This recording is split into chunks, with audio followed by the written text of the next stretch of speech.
Okay. Good morning. Welcome to this session on an early Wednesday morning after a really heavy Tuesday night, maybe, a lot of drinks. Welcome to this session on the future of natural gas markets.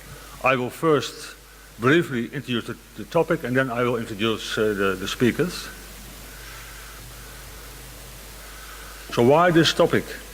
And the central theme of the conference is transforming energy markets, and natural gas may play a key role in this transformation. And as we have seen over the past days in several presentations, in many countries we see a lot of coal-fired power plants, and if we would replace these coal-fired power plants by gas-fired power plants, we would have achieved a big success in terms of emission reduction. So gas may play a really key role in this transformation. And in order to achieve this transformation, the price of natural gas is really important. So that's why we want to analyze the functioning of gas markets and the gas price. If the gas price is really high, this would make it really costly for society to have the transformation from coal-fired to gas-fired plants, while on the other hand, if the gas price is really high, it would make it a bit cheaper for governments to have a transformation in the use of gas for heating. So that's different effects of the price of gas. The price of gas is really important, and that's why we want to analyze more closely what determines the price of gas and what are our expectations for the future natural gas markets. So we want to analyze, to discuss the supply, the demand and the market. First, to analyze the impact of the shale gas in the US. As we have seen in the past, the shale gas revolution was really dramatic, a huge effect on the gas price, but what will happen in the future?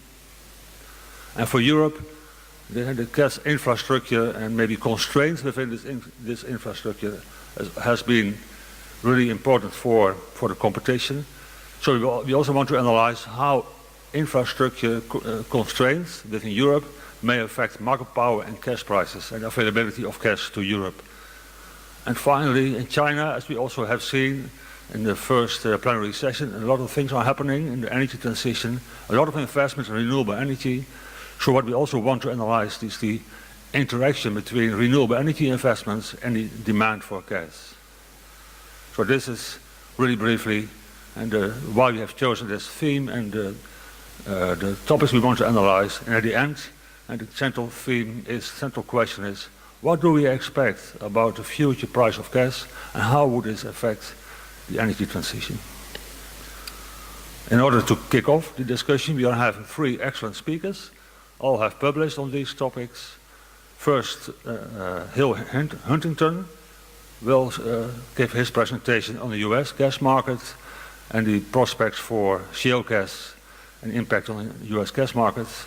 And he is executive director of Energy Modeling Forum, as everyone knows, from the Stanford University. And after Hill, we will have Knut Einar Rosenthal from Norway, and he is professor of environmental and resource economics at the Norwegian Institute of Life Sciences, and he will discuss the European gas markets, the supply of Russian gas to Europe, and the impact of pipeline constraints. And finally, we will have a presentation by Ying Fan. She is director of the Beijing Center for Energy and Environmental Policy Research in Beijing. She will look into the Chinese developments in renewables and how this may affect the gas demand. All speakers have about 20 to 25 minutes max, then we should stop, so that we would have about 15 minutes for Q&A afterwards. Okay, any questions now at this stage? If not, then I would like to invite Hill to kick off the presentations.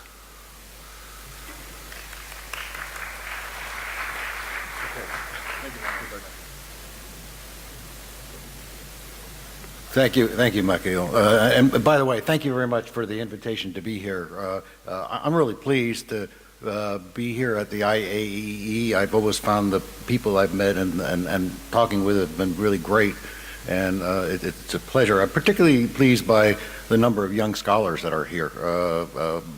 Back 20 plus years ago, I was president of the U.S.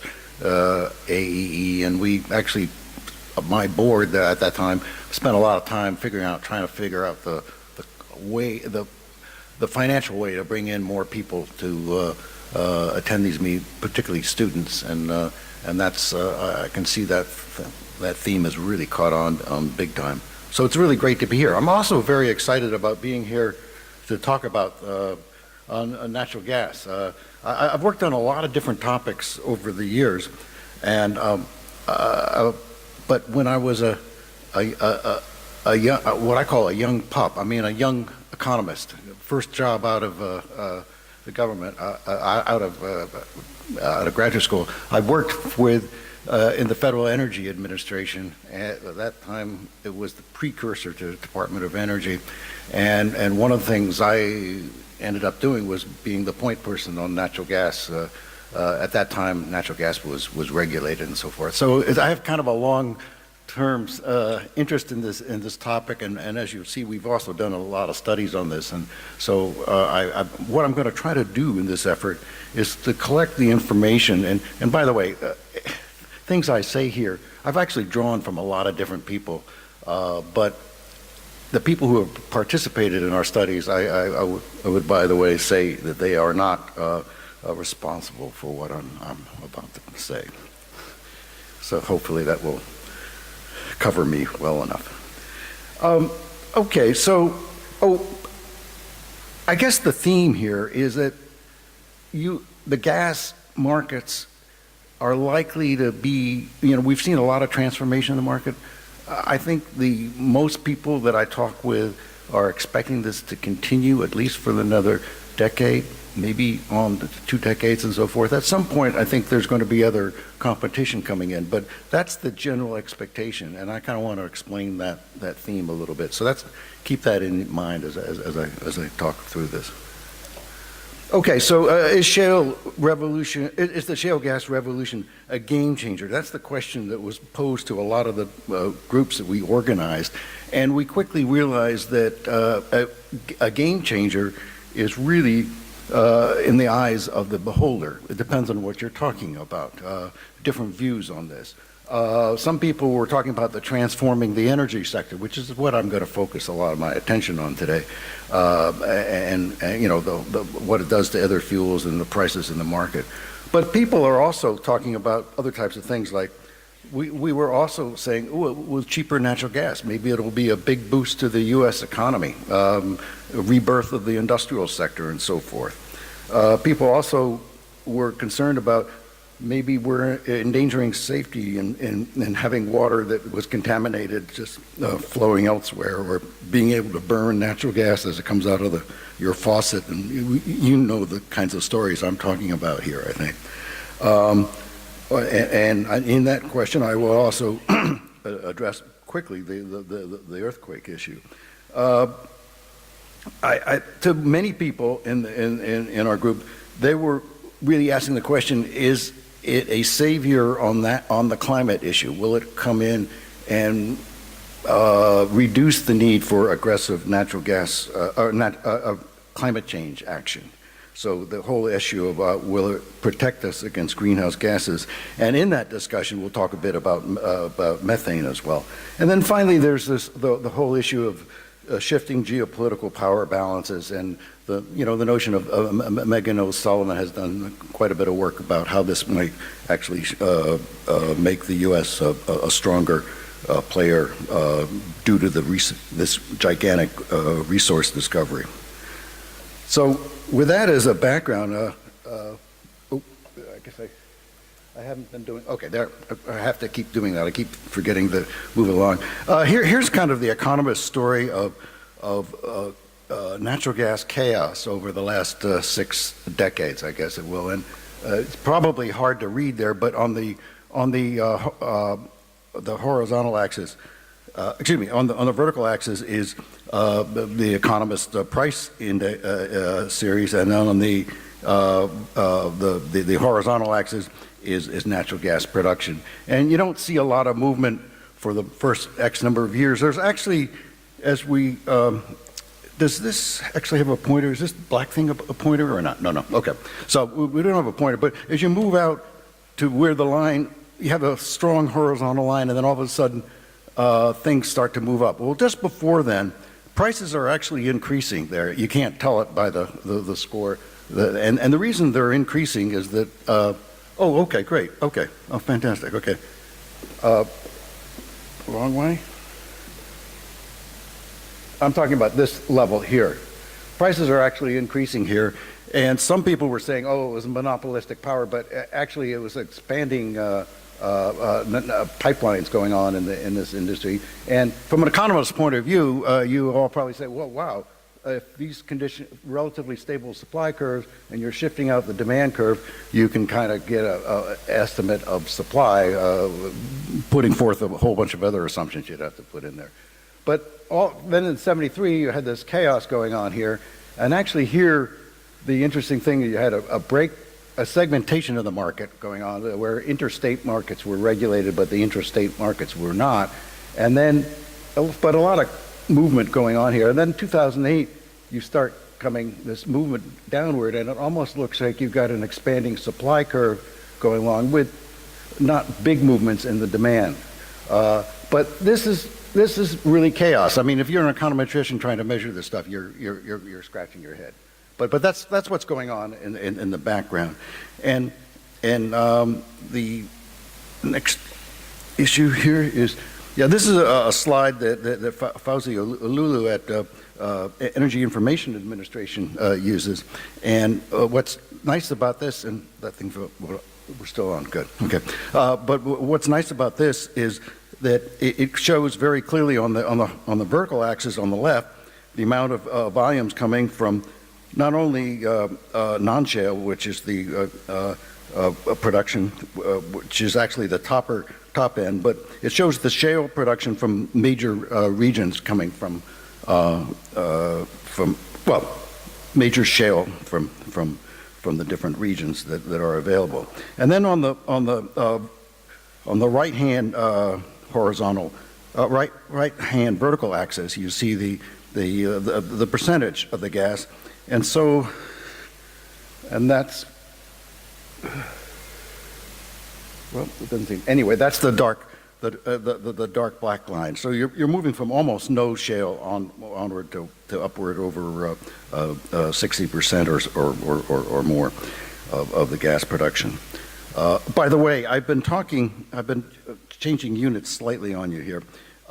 This 80 BCF per day is roughly almost 30 trillion cubic feet. That relates back to the earlier slide.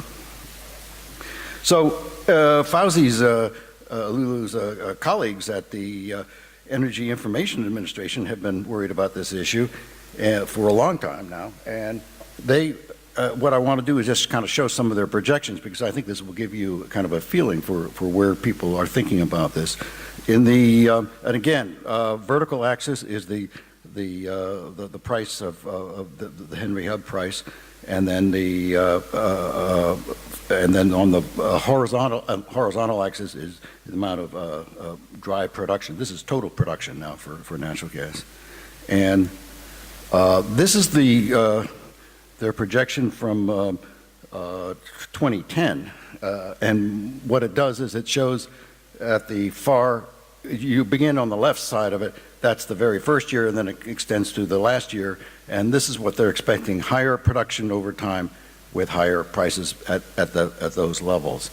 Well, in the more recent projection in 2017, this is what their projection. So it's quite a bit of a shift to the right, and as a matter of fact, many people, when EIA puts out their projections, they often look at what they call their high resource technology case as being a good indication of where they might be going in the future on this, because they're kind of, everybody's trying to catch up to this phenomenal discovery in shale gas. So you kind of have that shift to the right over time as people look at those projections. So the other question, so the first question is, what's the response going on in the U.S. energy markets due to all this? And of course, what you have is a permanently lower, what looks like a permanently lower natural gas prices than what people had expected. And I'm not going to show you the traditional slide, but I think you've all seen it, how it really knocks out coal in the power sector. And so that's certainly one result that's quite robust as people are looking at it. But we also noted other broader fuel competition issues. One was we expected, and I think it's shown out, that the nuclear retirements might happen a little earlier than people had expected. There might be less construction of nuclear plants, and that's a very tough industry to be in these days. And certainly natural gas is not the only thing, but I think natural gas is certainly a big driver in some of this work. Renewables have stayed pretty steady, in terms of their increase. But here I would also note that the lower natural gas prices have put enormous pressures on people developing those sources to be competitive. And certainly the Chinese have found ways to make solar panels less expensive than people thought, and that's been dramatic. But I think the lower natural gas prices have contributed to that. And I would even argue that on the very margin, as we economists often talk about, is that some of the energy efficiency improvements that we would have expected at higher natural gas prices are not there. And so today, as Machiel really made the right observation, today most modeling groups and analytical groups, a really key factor is the natural gas price. They say, tell me what the natural gas price is going to be, and then I can kind of figure out everything else. And tell me stories about why natural gas prices could be lower, why it could be higher. And that's the important issue they're trying to get across. But unfortunately, I'm not here to tell you what the natural gas price is going to be, because I think that's an impossible task to tell you that story. My only sentiment at the end, I'll kind of emphasize this, is that you need to be ready for surprises, and you really need to have flexibility in designing policies and designing corporate strategies and so forth. So yeah. Oh yeah, I sometimes people ask in fact, I was on a panel with two very good Stanford economists who work on energy. And one of them said the big changes in the U.S. markets in the last 10 years has been due to energy efficiency, and had a very compelling story on that. The other one said, no, natural gas developments were really compelling. So, ideally you'd want to go through this and do a big, thorough study, but I was just curious about if you just looked at the stuff and did a back-of-the-envelope calculation, what you would say about that story. And so the way the chart is laid out is it shows the change in different fuel sources over a 10-year period, 2006 to 2016, in terms of what we call quadrillion BTUs. And I think you can kind of think of that as exajoules, if that's the way you think about those things. And so we do see the reduction in coal of about 8 quads over that period of time. Then this is economy-wide. It's not in any particular sector. And you see expansions in gas of about 6, and a more modest reduction, but still a reduction in oil of about 4 quads. So you do see gas playing a very important role. Not a lot of movement in the nuclear or hydroelectric or geothermal. And then as you get into the solar and wind, certainly some movement. Percentage-wise, of course, that's a big movement, and biomass as well. And then on energy efficiency, that's a very difficult thing to measure. I mean, I've actually tried to do that, break it out from the effects that are going on within the economy, and there's a lot of judgment there. So what I did was a very simple rule, which was simply take the relationship between energy use and GDP over the period after the 1986 drop in prices. So I took that change and I just extended it forward and said that's what energy use should be if we think that's people follow that pattern. And then I looked at what energy use was, and I noticed that the improvement in the energy intensity, improvement in energy efficiency, which is a reduction in intensity, was worth about 6 quads. So out of all that, my response to both of these colleagues would be, both of these things are really important. And the beauty about the U.S. system is that we try to make the markets tell us what it's going to be the winners, rather than trying to say, trying to choose those winners by fiat or even by expert opinion. So we allow that to happen, and I think that's kind of so gas is really an important part of the story. It may not be the only part. So the next thing I'm going to go through very quickly on this is the gas response, the U.S. economy response to gas. It certainly has some big impacts in places like Pennsylvania and Texas. There's a lot of value added being contributed by these sectors, particularly the energy producing and affiliated sectors.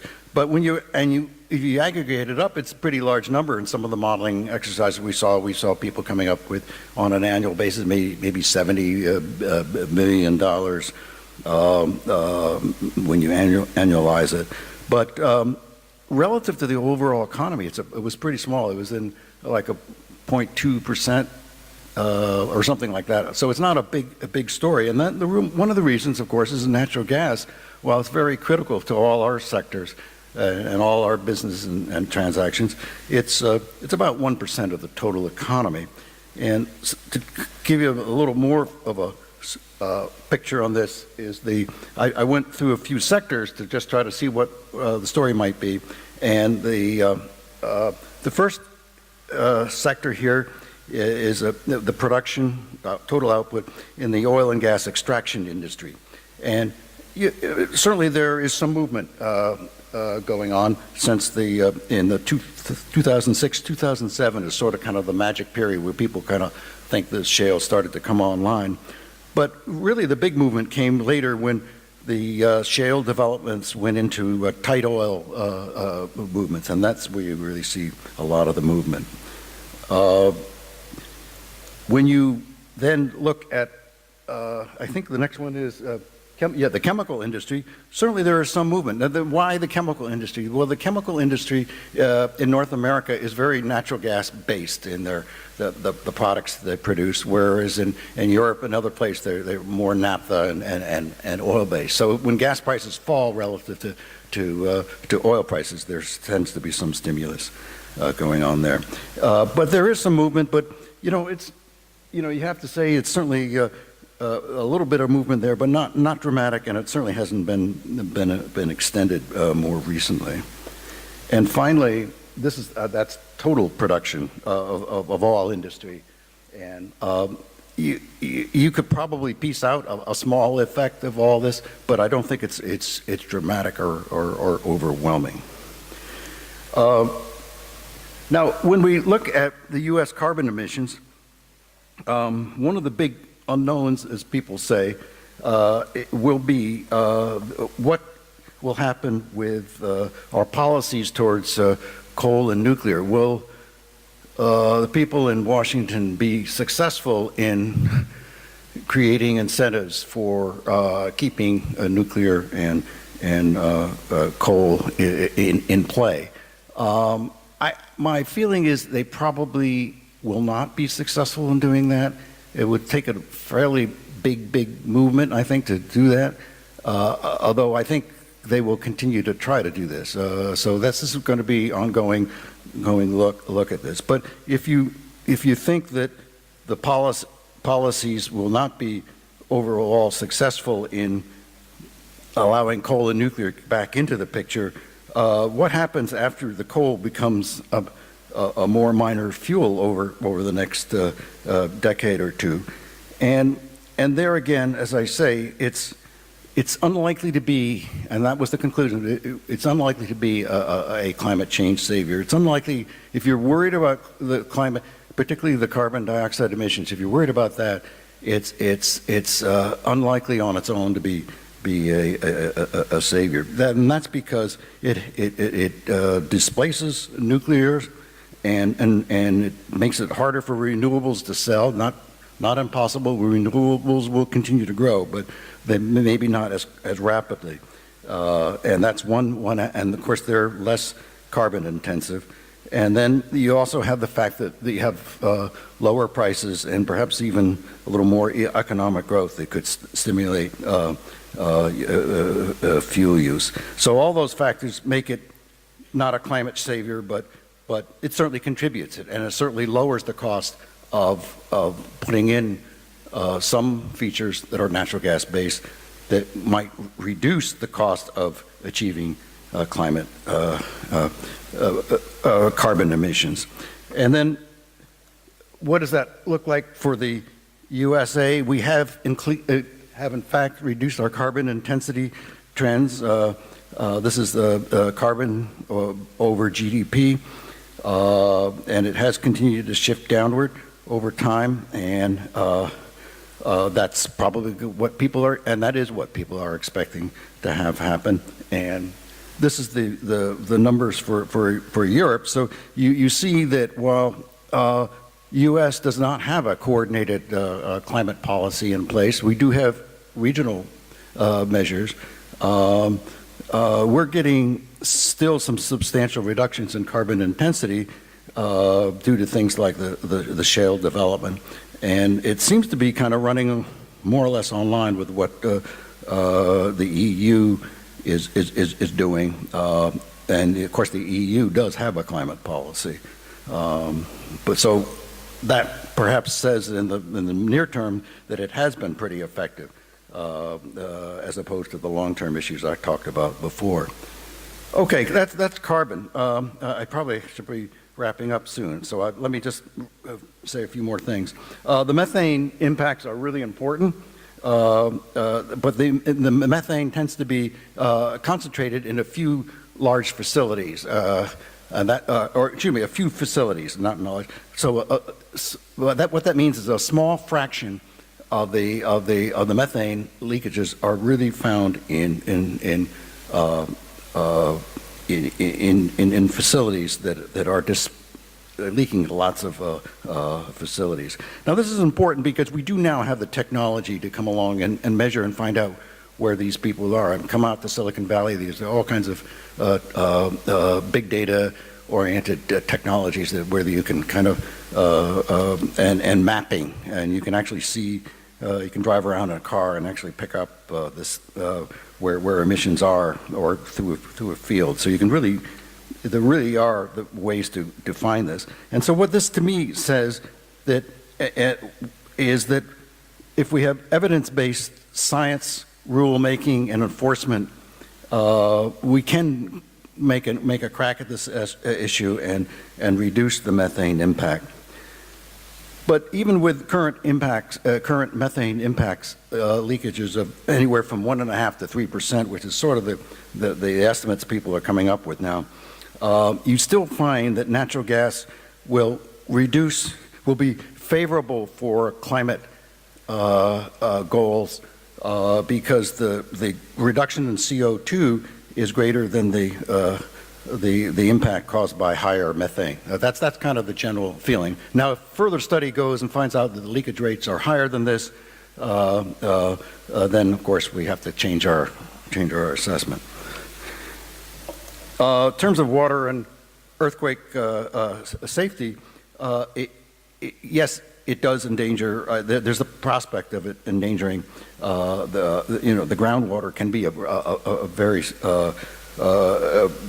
serious problem, but the people have often found that this is often caused by improper well casing. 1 minute? Oh boy. Okay. Well, I'll have to just skip that.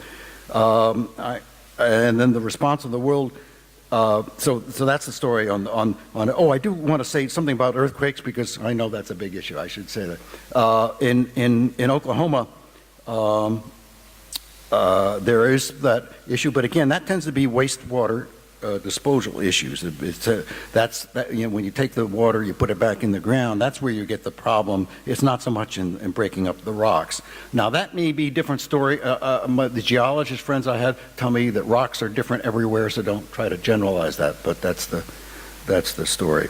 I'll skip over, well, I skip over most of what I'm going to say, I guess. Well, let me just make one other question, and then I'll leave it at that, and I won't get into the other issues. And that is on the world natural gas markets. The story there is when you look at what the Energy Information Administration says is about the natural gas being available and at the price available, and you look at what the International Energy Agency says in Paris about what the demand for natural gas is at the prices that they're talking about. Well, actually, they don't tell you prices directly, but you can pull out of it. What you see is this enormous gap, and so you think, well, that gas is just going to flow like crazy into Europe and Asia. But I think with some of the modeling that I've seen, and we've actually tried to experiment this with our own little small model, putting together where we instead of just having this gap, we put in Australia, Russia, other people, and we make assumptions about how they behave. And we find that this prospect, there's still room for exporting, but it's this industry is a whole lot more competitive than you want it to be. And in particular, I'm kind of wondering what will happen as the capital costs start to rise, as I think they will rise over the next decade, because LNG really is, when you build those infrastructure, tends to be pretty costly. So I think we still see some exports, but I don't think we should be thinking about it as a massive shift of resources over the time. And I guess I will probably, in the interest of getting discussion going, I'll skip all the stuff that I had a nice story about how in some of our modeling studies, we actually saw prices in a certain range, and everyone said, those prices are really wrong. Well, it turned out that in terms of a long-term projection, those prices were really attractive, and this was done at a time when nobody knew the word shale. Nobody had really discovered shale, but we thought that as prices started to rise, there would be this opportunity for people to find new resources out there, and it was a very nice way of using models to help you decide that. So let me just kind of skip through in the interest of time and because I really want to hear what my colleagues have to say about Russia and China, because it's a key part. So let me just make did I ever get, do you have an ending slide here or not? Let me skip through all that. Okay, so bottom line, let me see if I understand. Yeah, because I just developed this very recently. I think this process will be in play for a while. And again, the export issue is going to be it's going to be a lot more competitive. And then finally, my final warning is, be prepared to be surprised by something. And I threw in a few things like capital costs and stuff like this, but there are going to be some big surprises going on. And what you want to do is develop flexible plans and not lock into any particular projection. Thank you.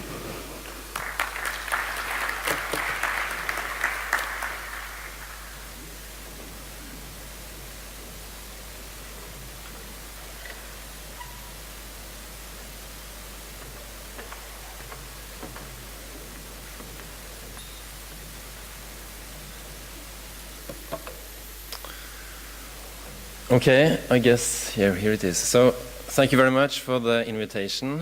It's great to be here. And also thanks for a very interesting presentation by you, Hill. So my talk is about the European gas market, and in particular Russian gas exports to this market. And it's partly based on some studies that I've done together with some colleagues, which I will come back to. Okay, so we all know that energy security is a crucial matter for the energy markets. In the oil market, it's much about geopolitics, as most of the oil reserves are located in the Middle East. In the electricity sector, it's more about infrastructure and having continuous access to electricity. In the natural gas markets, it's both. So, at least in Europe. So Russia is the main supplier of gas to Europe, and the EU doesn't want to be too dependent on Russia. Most of the gas, or the gas is mostly transported via pipelines, and if there is sudden reductions in the gas flow, of course this can have severe impacts on the gas customers. In the European market, there are two major players. So on the demand side, you have the European Union. So the EU as such is not a gas buyer, but it defines the rules of the market, it affects policies, and it even negotiates with Gazprom, the Russian gas company. And so the EU and EU member states are of course concerned about security of supply. Russia is the main supplier of gas to Europe, and they're also concerned about security, but then security of demand. So Russia accounts for around 1/3 of gas consumption in the EU, and 2/3 of Russian gas exports goes to the EU. So we see that Russia and the EU, they are highly dependent on each other. Ideally, they would both like to diversify, but for the EU, shifting or replacing Russian gas with gas from other sources would probably be more expensive. And for Russia, replacing export to the EU with export to other markets would probably be less profitable. And then we have the guy in the middle, Ukraine. So Ukraine is the major transit country between Russia and the EU. Currently, more than half of the pipeline capacity between Russia and the EU goes via Ukraine. So this will change in a few years with new pipelines, which I will come back to. So we see that the future of Russian gas exports to Europe, it's not only about economics, but it's also about security, about strategic issues. But economics is of course also important. And for Russian gas export to Europe, there are at least 4 important factors to consider. One is the gas demand prospects in Europe. The other is the gas export potential from Russia. And then, of course, we have the supply competition in Europe, like, for instance, from the US. But also what are the export options for Russia besides Europe? And as already mentioned, infrastructure is very important. On the one hand, infrastructure investments are depending on both economics but also strategic behavior. On the other hand, when pipelines are there, when LNG facilities are there, they very much affect the export flows. So this map shows the pipeline, the Russian pipelines to Europe. It's from 2014, so it's not fully updated, but I think it gives a very good picture. So let me see. Yeah, so up here we have in Western Siberia, we have the main Russian gas production, and we see that much of the gas is going in pipelines via Ukraine and into the EU. There are also big pipelines going through Belarus, and here we see the Nord Stream pipeline directly going from from Russia to Germany. And currently another Nord Stream 2 pipeline is being built in parallel with this Nord Stream. Another pipeline currently under construction is from Russia to western part of Turkey and probably also into Greece. So let's start looking at the gas demand prospects in the EU. So in 2011, the IEA asked, are we entering a golden age of gas? So gas being less carbon intensive than coal and oil, it could be a bridge into the renewable age. So far, it hasn't really been a golden age of gas in Europe. So gas demand in the EU has declined over the last decade, although as we see in the figure, it has started to increase again the last few years. But still, gas demand is lower today than 10 years ago. There are many reasons for this. So one is the economic recession in the EU, which reduced economic activity and overall energy demand. But also gas has, in a way, been squeezed between coal and renewables. So coal demand has also been declining, but probably less than expected. So for instance, between 2010 and 2016, coal and gas demand fell by the same rate. This is partly because a lot of US coal has been shipped to Europe because of the shale gas revolution. So coal prices have probably been lower than expected until the last couple of years when it has started to rise again. And we also know that renewable production in the EU has increased quite substantially over the last years. Another reason is, or when the EU initiated its emission trading system in 2005, it was expected that switching from coal to gas would be the main way of reducing emissions. But this has only partly taken place as the prices of CO2 have been rather low, again until recently when the prices have started to increase quite a lot. So gas power has in a way been hit by coal and renewable electricity, although it has turned around a bit the last couple of years. One exception is in the UK, where they have a price floor of CO2 and where we have seen rather a shift from coal power to gas power and renewables. So if you look ahead and look at the projections by the IEA, they expect a growing consumption of gas globally, but not in the EU. Here the IEA expects the consumption to be rather flat in the next couple of decades. And we also see in this this sustainable development scenario, which is like consistent with the 2-degree scenario, that in this case the gas demand in the EU is starting to decline after 2025. So an interesting question then is carbon pricing, is it good or bad for gas demand? It's less carbon intensive than coal, but of course more carbon intensive than renewables. And that's a difficult question, and it probably depends both on the time horizon and also on the size of the carbon tax. So again, if we keep with the IEA, they see a CO2 price window for gas power in the coming decade in the EU. If the CO2 price is about $25 per ton of CO2, then gas power is more profitable than coal power. That's for new investments. But somewhere between $30 and $40, then wind power becomes more profitable than gas. So this is of course more complex than that, but that's sort of an illustration of the window for gas. And the IEA also expects this window to close shortly after 2030 because renewables are getting more and more cheap. But it's not only about carbon pricing. So one important question is how will the EU reach its Paris target in 2030? And in this case, gas producers should probably vote for CO2 pricing alone.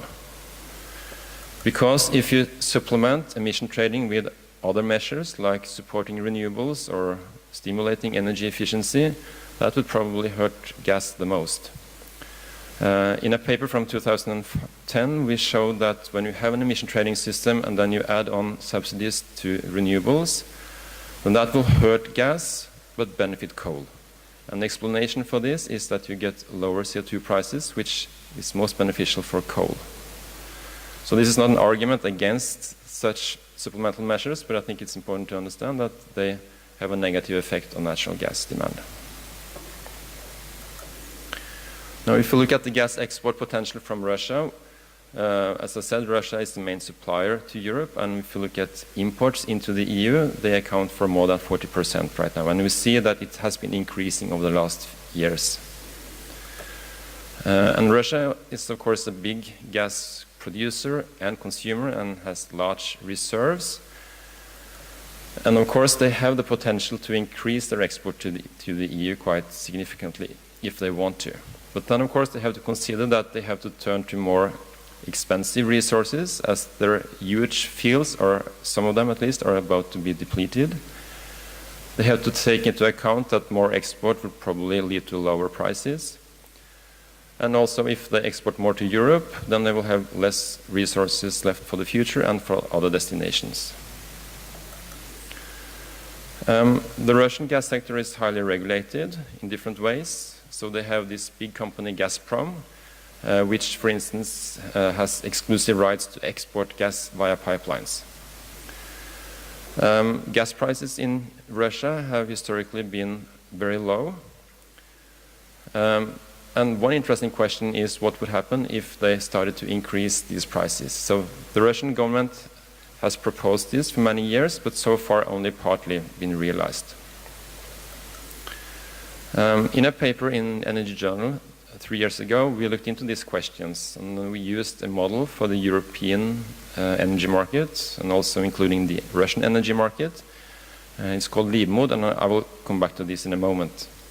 So just to very briefly highlight the finding, there we find that if the Russian government is able to increase these domestic prices to competitive or netback prices, that could have substantial impact on the gas consumption in Russia, and also then lead to much higher export of gas to Europe. So what about the supply competition for Russia in Europe? And then we heard about the shale gas in the US, which has been a game changer there. And the question is, will it also change the game in Europe? No, shale gas hasn't been a success in Europe so far when it comes to own production or discoveries. But the shale gas revolution in the US has affected the European gas market and will definitely affect it in the future. There has already been some LNG ships from the US to Europe, and this will most likely increase in the coming years. Probably there has also been some LNG ships that originally were supposed to go to the US that has now been redirected to other destinations, mostly Asia, but probably also to Europe. And as I mentioned, the US coal has been shipped to Europe. If you look at the domestic production in Europe, this has been on a downturn for several years, mostly in the UK and the Netherlands. So in the UK, it started a long time ago, this red one. For the Netherlands, it started just a few years back due to the problems with the huge Groningen field here nearby. And this downturn will probably continue to some degree.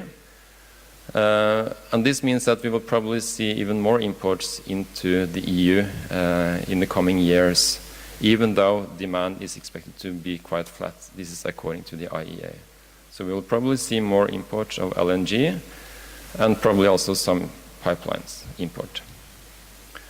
When it comes to the Russian import, this could increase, but probably will not change. The market share will probably not change that much. So what are Russian demand options outside Europe? So it's natural for Russia to also look to Asia with its growing gas demand, and especially to China, which is a big market and also a neighbor of China. So right now there are no pipelines from Russia to the eastern part of Asia, but there is a pipeline being built right now called Power of Siberia, going from eastern Siberia to China, starting up in the early 2020s, I think. So the question is, will this compete with gas exports to the EU? There may also come new pipelines from Russia to China, maybe also from the western Siberia, where most of the gas production in Russia is. But that's not decided yet. Russia also has some LNG exports. They have been exporting LNG from the Sakhalin area for many years. And just recently, they also started an LNG export from Yamal up in the north, in western Siberia. This LNG will mostly go to Asia, probably, but some of it will also go to Europe, most likely. And one interesting thing about this project is that it's not operated by Gazprom, but by the Russian gas company Novatek. There are also other potential LNG projects being discussed, like one located at St. Petersburg, but that's not, again, decided yet. So again, looking at the IEA's projection, they project or they expect a growing export of Russian gas, but to Europe they see a rather flat export. So what about new pipelines? Do they make sense from an economic point of view or maybe from a strategic point of view? And if and when they are built, how will they affect the Russian gas export to Europe? And I mentioned already some of the upcoming projects. So the Nord Stream 2, which is the second pipeline from St. Petersburg area to Germany, probably starting up late next year. Then we have the Turkish stream to the western part of Turkey and probably into Greece.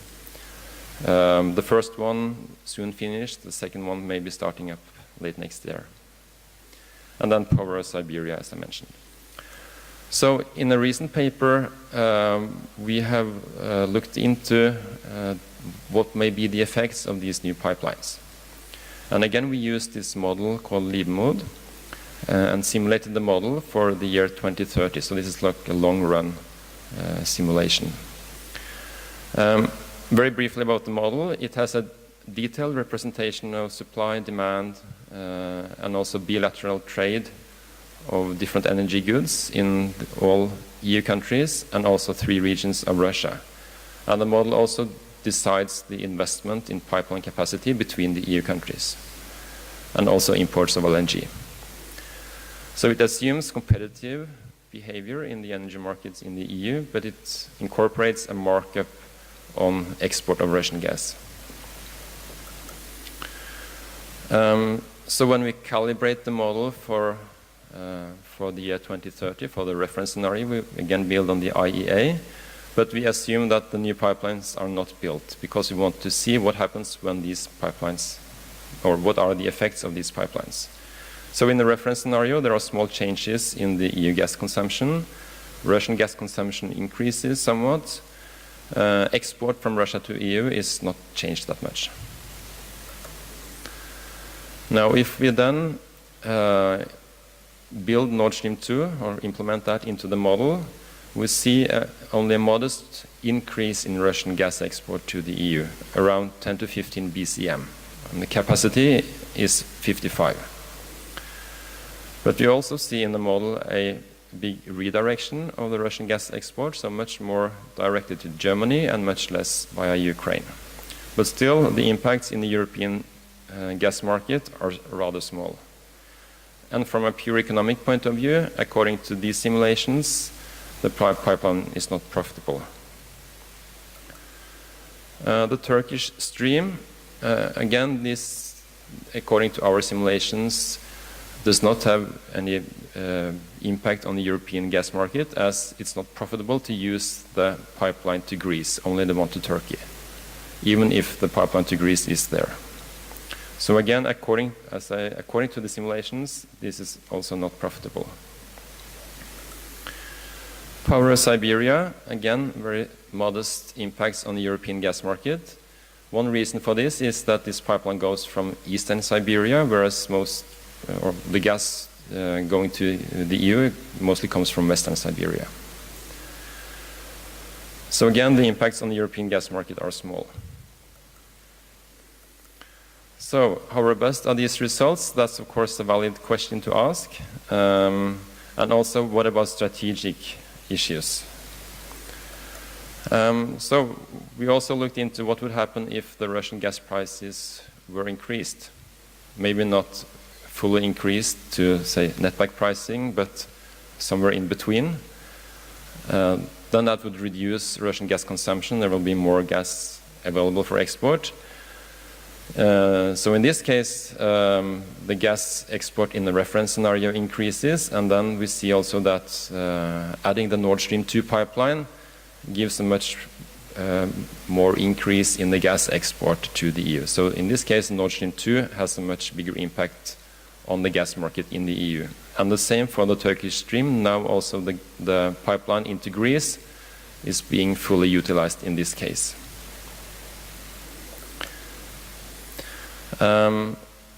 Another thing we looked into is what if the transit via Ukraine is blocked for some reason.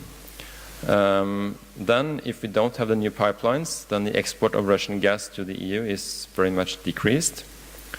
That leads to more supply from other sources, but also lower consumption of gas in the EU. Again, in this case, there is also substantial effects both of Nord Stream 2 and of the Turkish Stream pipeline. So, to wrap up, most likely we shouldn't expect the golden age for gas in the EU, although I agree that we should also be aware of surprises, so this is not a definite projection. But at least it seems to be the case, or the most likely scenario is that there will be no big changes in gas demand in Europe, declining own production, and then more imports, mainly LNG probably. Russia has other options than only exporting to the EU, but probably less profitable. But by also exporting gas to China and also with LNG projects, they have more diversification at least. So they increase their security of demand. New pipelines from Russia to EU may not make sense from a pure economic point of view, although it's a bit uncertain. But it could at least make sense from a more strategic point of view, as it will reduce the dependence on transit via Ukraine in particular. And also that it will diminish the profitability of competing projects like other pipelines from the Caspian region, for instance, or even LNG imports. And the new pipelines may also benefit the EU countries as they also get less exposed to supply disruptions, for instance, via Ukraine. Okay, so if you're interested in more information about this, you can look here. And then thank you for your attention.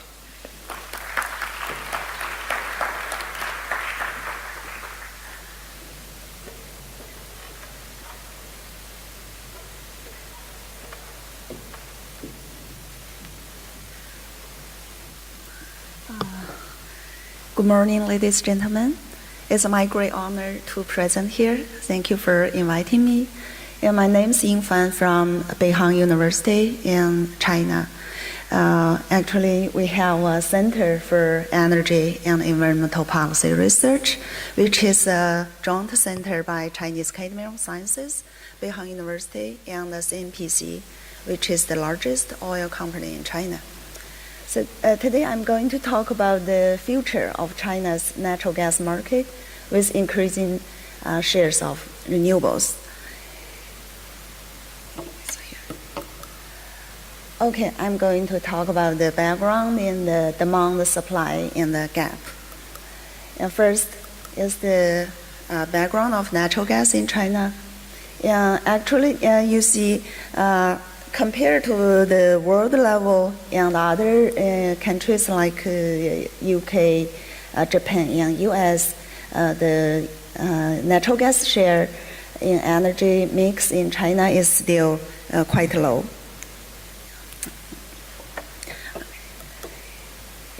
Currently, the natural gas share in China is around 6%.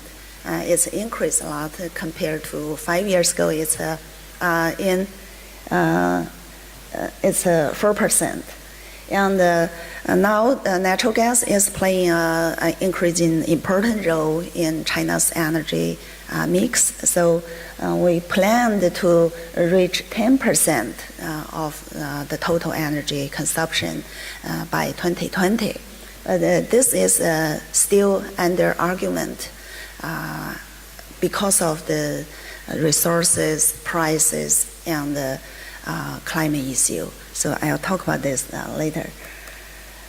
So from these recent years, natural gas consumption increased a lot, and the natural gas consumption from pipeline import increased 13% annually, and the LNG import increased 33% annually.